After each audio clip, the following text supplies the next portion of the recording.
All right, go ahead and turn. Keep your hand here, your right hand, I guess you'll be your left hand here, and get Psalm chapter number 60, verse number 12 in your right hand. Psalm chapter number 60, verse number 12, as I mentioned during the announcements. You're going to have to bear with me. My voice is actually a little bit better than it was yesterday. So it is a little bit better than it was yesterday. I was praying this morning. It definitely cleared up a little bit. So hopefully I can make it through the sermon today. And if I have to, I'll whisper to you guys until the sermon's over. Look there at 2 Samuel chapter number 2, verse number 1. I'm going to read a portion of the scripture again, 6 or 7 verses to get the context, make sure it's fresh in your mind. You realize what I want to talk about here. 2 Samuel chapter number 2. The Bible says it came to pass after this that David inquired of the Lord, saying, "Shall I go up into any of the cities of Judah?" And the Lord said to him, "Go up." And David said, "Whither shall I go up?" And he said, "Unto Hebron." So David went up thither, his two wives. Also Ahinoam, the Jezreelitess, and Abigail, Nabal's wife, the Carmelite. And his men that were with him did David bring up, every man with his household, and they dwelt in the cities of Hebron. And the men of Judah came, and there they anointed David king over the house of Judah. And they told David, saying, "And the men of Jabesh Gilead were they that buried Saul." And David sent messengers unto the men of Jabesh Gilead, and said to them, "Blessed be ye of the Lord, that ye have showed this kindness unto your Lord, even unto Saul, and have buried him. And now the Lord show kindness and truth unto you, and I also will requite you this kindness, because ye have done this thing." Verse 7, "Therefore now let your hands be strengthened, and be ye valiant, for your master Saul is dead, and also the house of Judah have anointed me king over them." Now, I'm sure everybody here is very familiar with the story of David and Saul. David and Saul were both great men of God. David was promoted after the fight, the victorious battle with Goliath, and he became employed by the king of Israel, by the nation of Israel. There was a time when, after a series of events that took place with Saul, where his heart was hardened, and he went after and he attempted to kill David, and he basically wasted his entire life fighting another brother in Christ. He basically wasted his entire life, literally, until the day that he died, seeking David. And then Saul ended up here, as we see recorded, dying. He ended up dying in the same state of which, and God had sent prophets unto him. God had prophets go to Saul, and he hardened his heart, and it was all due to his pride. Now here, David is actually speaking of the men of Jabesh Gilead, which was close to Saul. Now, obviously, looked up to Saul. They loved Saul. If we were to go back to 1 Samuel chapter 31, it records the death of Saul. And they are the men that go. And actually refers to them as valiant men. And they go and they remove Saul's body from the Philistines had taken it from the house of their God, and they take it back, and they attempt to give him at least somewhat of a proper burial. Now I want to focus on specifically here in the encouraging words that David gives to the men of Jabesh Gilead. Look there at verse number 7, where he says, "Therefore now, let your hands be strengthened, and be ye valiant." That's the title of my sermon this morning, Be Ye Valiant. I'm going to be preaching about the importance of being a valiant Christian, the importance of having that characteristic in your Christian life. And I think that the reason why all of these churches, they've been around for 20, 30, 40, 50 years, and they were great churches the first day they walked into service, I think that's why this is a good time to preach this, number one, is because we can look back on this moment, and we can see the first service, and it can always be a reminder to us. And the first service is just to set the tone, that we understand why we stand for what we stand, why I named the church what I named it, because I don't want to make the same error that all these other churches did. I will always be able to look at the name of the church, and it's to remind me to be valiant. And like I said, the reason why all these churches, after they open the doors, they have the first service, they're excited, they do great things for God. The main reason why they stop serving God, they stop going soul winning, they stop preaching the Bible, is because they're no longer valiant. They're scared to preach certain things out of the Bible. They're scared to go door to door because they're worried about what their community will think. They're worried about being labeled as confrontational. They're scared to do these types of things. That's the reason why. So that's why we need a name of our church that will always be a reminder. And I want to make sure I'm going to start the sermon off by defining terms, because sometimes there are words in the Bible, and valiant can be one of them, that people may not be very familiar with, or they may not know very well. They may even be ignorant of it. There's no problem with that. But I'm going to start the sermon off by defining terms. I want you to go ahead, though, and we'll look at Psalms chapter number 60. Keep your hand there. Psalms chapter number 60, verse number 12. The Bible says this: "Through God we shall do valiantly, for he it is that shall tread down our enemies." If I had to tell you one verse that I independently, if you just said, "Hey, give me one verse that you base the name of this church on," I would point you to Psalms chapter number 60, verse number 12. And the most important thing that is through God we shall do valiantly. Then we'll come back to that shortly. I want you to go ahead. I want you to turn to 1 Samuel chapter number 14, verse number 52. Now I'm first going to give you the dictionary definition of the word valiant, because as I said, it may not be a word that you're that familiar with, or a term that you are that familiar with. So I'll give you the dictionary definition, then we'll go to the Bible and see what the Bible says. Dictionary definition, there's actually only one definition: possessing or showing courage or determination. The example sentence that's given is, "She made a valiant effort to hold her anger in check." Now some of the synonyms are brave, courageous, valorous, intrepid, heroic, gallant, actually, pronounce that, lion-hearted, bold, fearless, daring, and then audacious. Now don't get me wrong, it's beneficial, of course, to look up words in the dictionary. You can definitely learn from it, it can give you an idea, but when we're studying the Bible, the best dictionary is the Bible itself, always. And all sermons should be to teach you something. Before something gets preached, you need to understand it first. You need to understand why it's important and why you need to know these things. Now, you should have turned to 1 Samuel chapter number 14, verse number 52. 1 Samuel chapter number 14, verse number 52. This is actually the very first time that the word valiant appears. 1 Samuel chapter number 14, verse number 52, the Bible says, "There was sore war against the Philistines all the days of Saul." And it says this: "When Saul saw any strong man or any valiant man, he took him unto him." Now if you notice the first verse where I got the title of the sermon, I extracted from those three words where David said, "Be ye valiant," right? Right before that, he talked about the strengthening their hands. And then he says, "Be ye valiant." So you can see strengthening your hands, being strong, is synonymous, or it's the same as being valiant. When we look at the first occurrence of the word, the first mention, which is always important to do, it says, "When Saul saw any strong man or any valiant man, he took him unto him." He's just repeating the same thing. We saw a strong man, he took him unto him. When we saw a valiant man, he took him unto him. When David spoke to the men of Jabesh Gilead, he told them, "Let your hands be strengthened and be ye valiant." He's just repeating the same thing in a different way. One of the good definitions from the Bible, you're going to see this here in a few minutes over and over again, of the word valiant, or being valiant, is being strong. It's not only talking about physical strength. If you look at that passage that we opened in, you would have noticed that David, when he was speaking to Jabesh Gilead, the men of Jabesh Gilead, they were not preparing for a war right at that moment. He was actually giving them encouraging words to get over what took place with Saul. So it tells you it's not necessarily, he's not telling them, "Let your physical hands be strengthened, go work out and get prepared for a war." He's talking about mentally, or in our case, even more so, he's talking about, in their case also, he's talking about spiritually being strong. He's talking about bravery or courage. You can use the word strong in different ways. You can be spiritually strong or mentally strong. In that case, we would be referring to someone being brave. Just as we saw the dictionary definition was being brave or being courageous. Now, if you are familiar with the word valiant at all, it's going to be in a different form. You probably heard people speak of a stolen valor. That's probably the only way that most people can relate to that word outside of the Bible. valiant. That's probably the only time you've ever heard that word used, but it's the same word, just in a different form. Now I'm going to have you turn to 1 Samuel just a couple of pages over. 1 Samuel chapter number 16. 1 Samuel chapter number 16, and we get even more of an idea of what the word valiant means here. 1 Samuel chapter number 16, verse number 18. 1 Samuel chapter number 16, verse number 18. The Bible says, Then answered one of the servants and said, Behold, I have seen a son of Jesse, the Bethlehemite. This is speaking of David himself. Then answered one of the servants and said, Behold, I have seen a son of Jesse, the Bethlehemite, that is cunning and plain. Watch this. And a mighty, valiant man, and a man of war, and prudent in matters, and a comely person, and the Lord is with him. So we can see all kinds of things coupled together here. A couple of them I want to point out is when he says he's valiant, he says he's a mighty, valiant man. The word mighty in the Bible means exactly the same as strong. They are 100% exactly the same. Some words will kind of overlap and have a little bit of a difference. Mighty and strong in the Bible they always carry the same exact meaning. So what he's saying is that he's a mighty, valiant man. He's saying he's a strong, valiant man. Then you see after that, he's a mighty, valiant man. Watch this, the very next phrase, a man of war. He's a mighty, valiant man, and he's a man of war, and prudent in matters. What does that mean, prudent? It means he's wise. It means, it's a very good definition of this word specifically, is that he's discreet. Discreet means he knows what to do in what types of situations. He knows he's a man of war, but he's not just going to go out there, not prepared for war. He's going to be prepared for war. He's going to be discreet, prudent. Notice what it says to it. It says that he's prudent in matters. It's talking about specific situations. It's talking about knowing what to do. That's what the word discreet means. It knows what to do and when to do it, and also what not to do and when not to do it. That is the perfect definition of the word discreet. Just so we hear it often talking about women and what they're wearing, knowing what to wear, right? Knowing what to wear. We can use this word in all types of applications, but the definition of the word is knowing what to do and when to do it, knowing what not to do and when not to do it. So it says, he's a mighty man, he's a mighty valiant man, he's a man of war and prudent in matters. It says he's a comely person, and then it says this. The verse ends with this. And the Lord is with him. There's a lot of valiant men out there, but sometimes they're valiant and the Lord's not with them. That's the most important thing. If you're going to be valiant, you need to be valiant through God. If you're going to be a valiant man, you need to make sure that you're being valiant and the Lord is with you. You need to make sure that whatever the decisions you make, whatever you stand for, whatever you believe, you need to check it out first. If you're going to stand up for something, you better know it and make sure that you're right about it. You better know what you believe and then stand for it and stand for God, obviously. That's what we need to do. We need to be a valiant church that the Lord's with. I don't want to be valiant Baptist and God's not here. I don't want to be valiant Baptist church and we're using the NIV. I don't want to be valiant Baptist church and I'm preaching falsehoods behind the pulpit, or we have a church of people that are lazy that don't want to do anything. I want to be valiant Baptist church. Yeah, we're going to be men of war. Yeah, we're going to be prudent in matters, making the right decisions. Yes, we're going to be having all these characteristics. We're strong, we're mighty, but the most important thing is that the Lord is with us. Amen. The things that we do needs to be that we're on God's side. It means nothing to me. If you're valiant and you go out there and you just live like an idiot, the Spirit of the Lord's not leading you, in your life, what is important is that the Lord is with us. That's the most important thing. It's just like any characteristics if you look at the Bible. It's good to be strong, right? Yeah. But what does it mean if you're unsaved? It means nothing. You're a loser. Right. What if you're a wise man? There's a lot of smart people out there that aren't saved. The Lord's not with them. We're Valiant Baptist Church, but that's not it. We're Valiant Baptist Church, and through God we shall do valiant. Amen. The Lord is with him, the Bible says. Valiant is a military term. A lot of people that would hear this sermon and listen to these things in the modern Christian churches, they would be like, what in the world are you talking about? Being brave or being courageous. People are almost completely become disconnected from being valiant. Why? It's getting more towards the end times. And the main method of deceit that the devil is using in all the churches is getting them to not stand for things. Right. Because then he can come in, and once the walls are run down, then the devil can come in and bring it all together. You know what people need in the end times? Even more so? You know what people need in the end times? When you're going to have to stand literally, and it's possible in our lifetime, you're going to literally have to stand on this earth when the Antichrist is also living here. You're going to need to be valiant. You're going to just have to stand up for what you believe in. And this is a military term. That's why, oftentimes, just in everyday talk, you won't hear people talk about being valiant. You won't hear people talk about being brave or being courageous. This church, it's a great place of fellowship. It's a great place to come. And I'm so glad that we're all back together. I'm so glad that all my friends are here, all my brothers and sisters in Christ I've missed for a long time. I'm glad everybody's here, but this is not only a place for fellowship. Amen. That is not the purpose. This is a military base. Amen. This is a camp where there's men and women that are soldiers for Christ. That's why they're ready to go to war. Because of the Christian life, it's not just an Old Testament thing. We're going to get to the New Testament in just a moment, but the Christian life, I heard a preacher say this recently, the Christian life is not a playground, the Christian life is a battlefield. And the mistake that a lot of people make is they think the Christian life is a playground, and they go out there, not prepared, and they get shot. And then when that happens, if it's not fatal, they just stop serving God. If they don't do something that literally leads to losing their life, they just give up because they weren't prepared, because they didn't have armor on, because they didn't know the Bible, they weren't knowledgeable, they weren't skillful with the sword, like the Bible talks about. Now, like I said, Christian life is not something that we take lightly. It's not a playground. It's a battlefield. But I want to go over something real specifically with everyone here, and that is because for the first time, I want everybody to know why I named the church Valiant Baptist Church. It goes back to what I talked about during the announcements a little bit in the beginning of the sermon.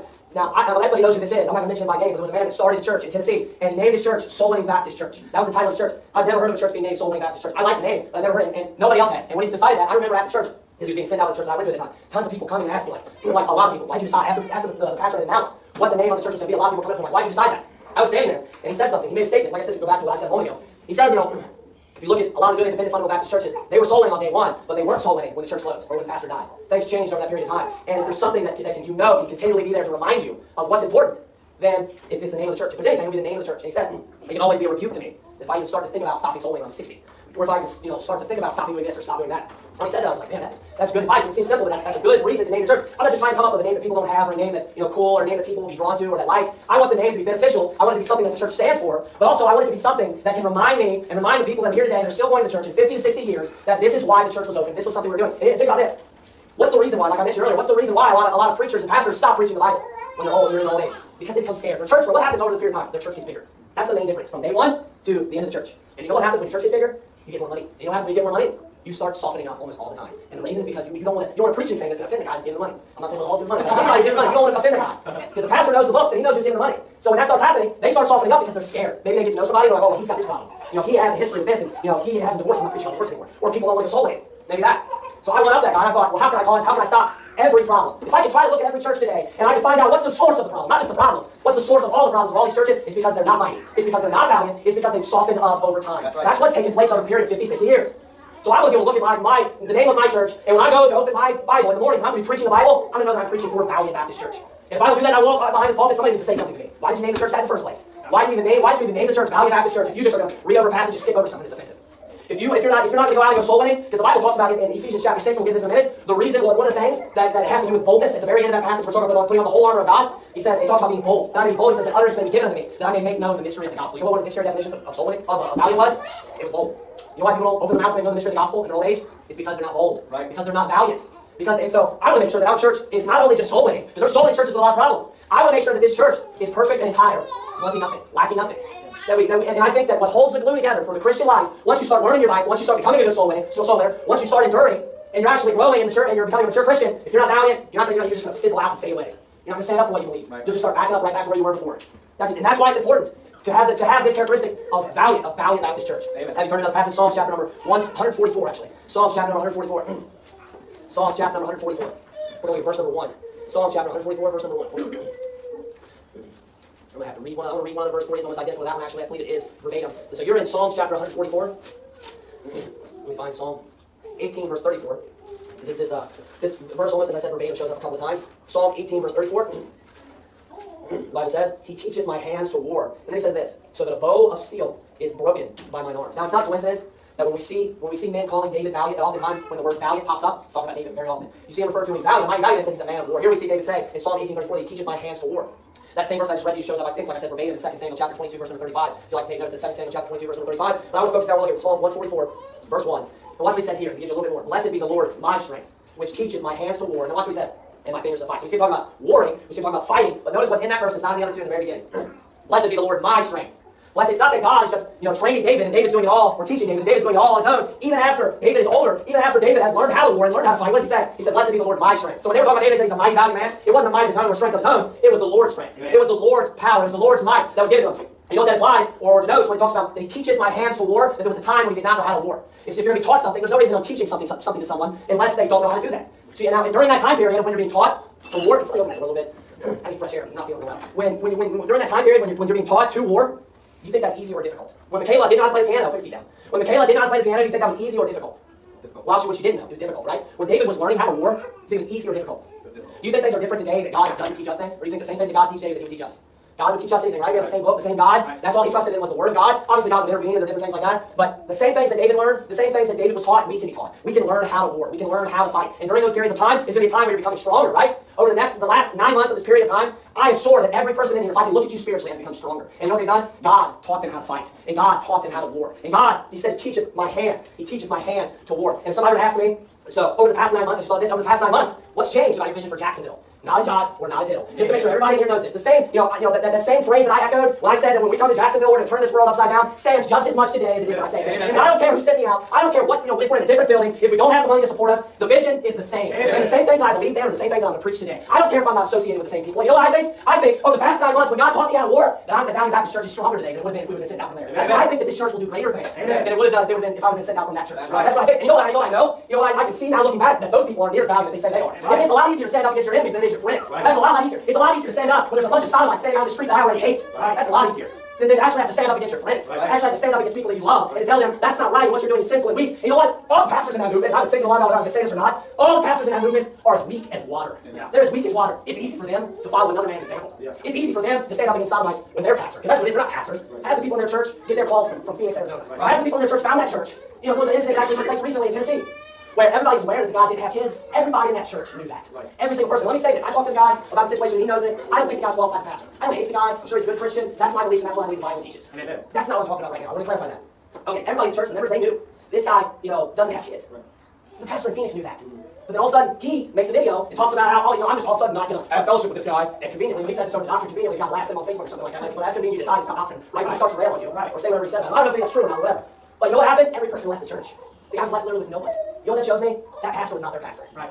The Phoenix, Arizona was the pastor. Right. You know, all these churches that are settled with 70, 80, 90 people, all the congregants, half the congregants in there, sadly, they're being pastored from Phoenix, Arizona. You know what's even worse than that? This is my point. Those pastors have a pastor. Yeah. That's what's going on. Those guys are weak. They would not stand up and actually mean something. They already followed the example of Stephen Anderson. Once he stood up and stood against the Sodomites, well, yeah, it's much easier when you know that he's going to stand up with you. When you got a church of 300 people, that doesn't impress me. But when you and him disagree, and you guys are preaching, literally, you got like 6, 7 pastors who are preaching on the subject of the Godhead or of the Trinity. They all sound exactly alike, right? A confrontation arises where the main preacher says, I don't agree with that. I don't agree with what he's saying, and clearly starts preaching and saying something different. To the point where I have to come out saying in the first video, Serge says, oh, sloppy. I was real sloppy. And then that made me look like more of an idiot because 16, 15, 30 other videos come out. Way sloppy all these different times.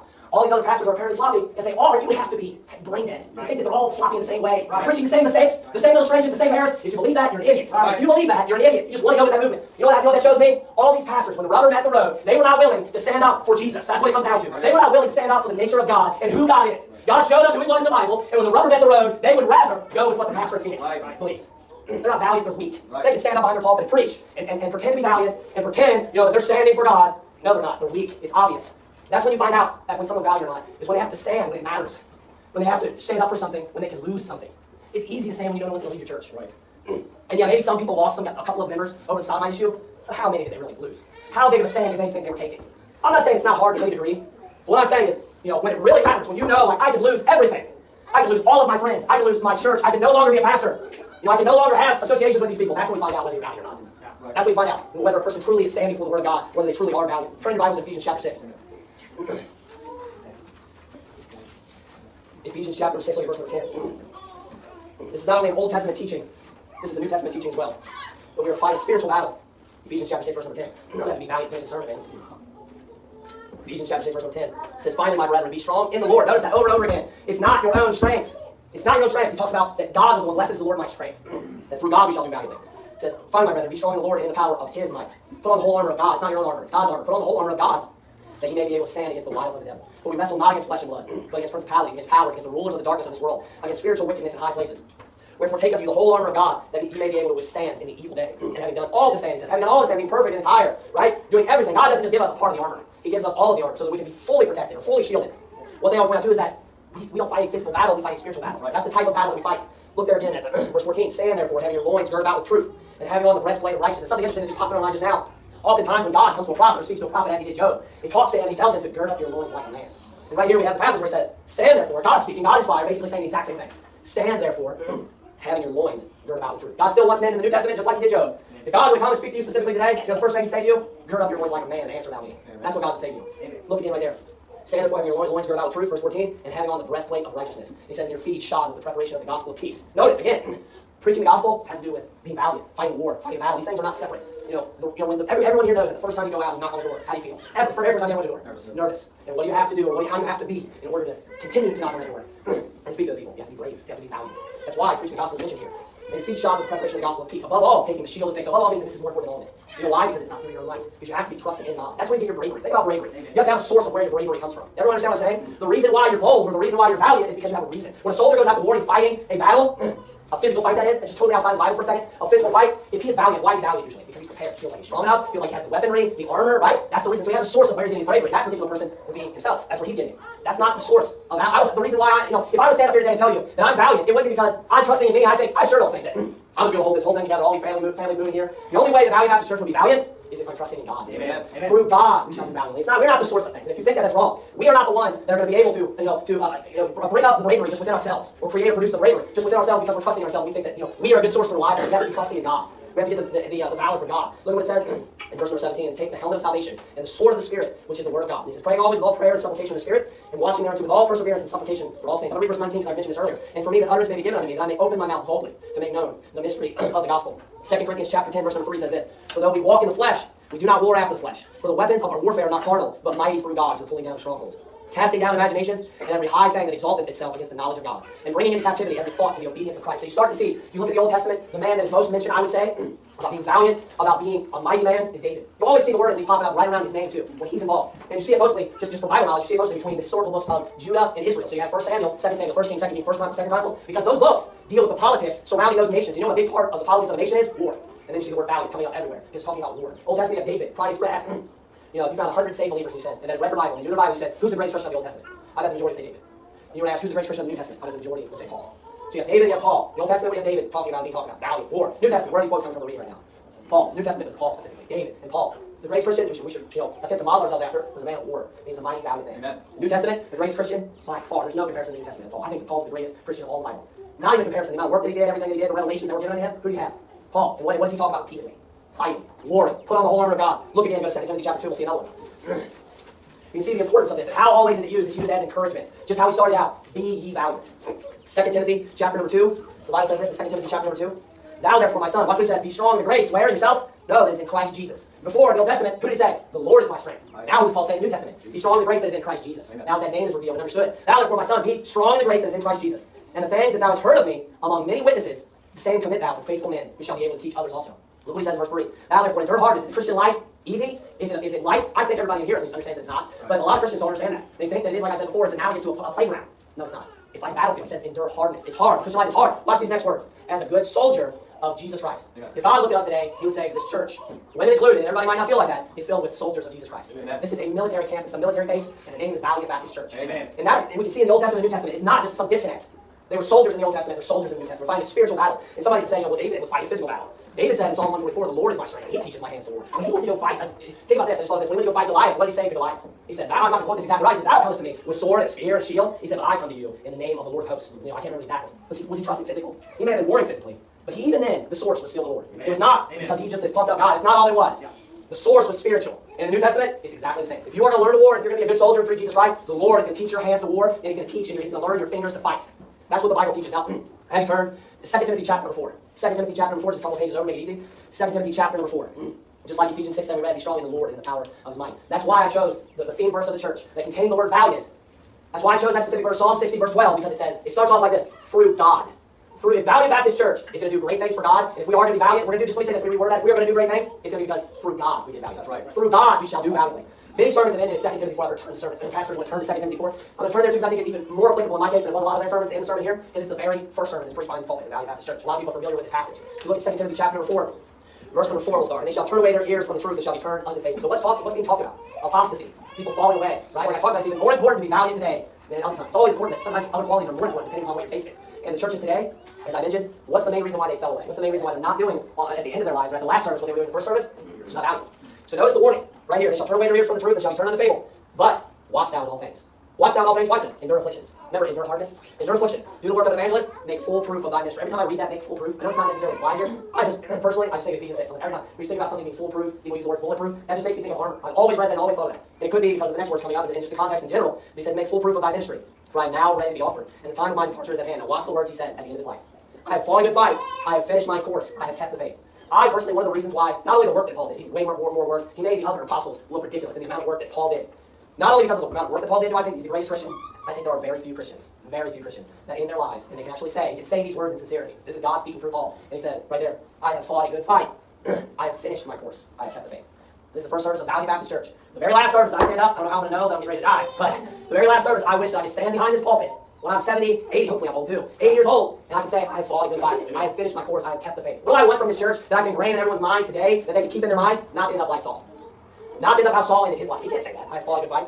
He can't say that. But Paul ended his life, he says right here, one more time, let's read it and we'll close. I have fought a good fight. I have finished my course. He says, I have kept the faith. So what does he say all those three things? He says, I fought a good fight, so he's comparing it unto a war. He said, I finished my course. He's comparing it unto athletics like he often does. But notice the last words too. This is the most important thing. It says, I have kept the faith. How did he fight? Through faith. How did he fight? How is he able to compete? Through faith. Through God, we shall do valiantly. Trusting in him is what's going to make this church not only valiant today, but valiant in its very last church services.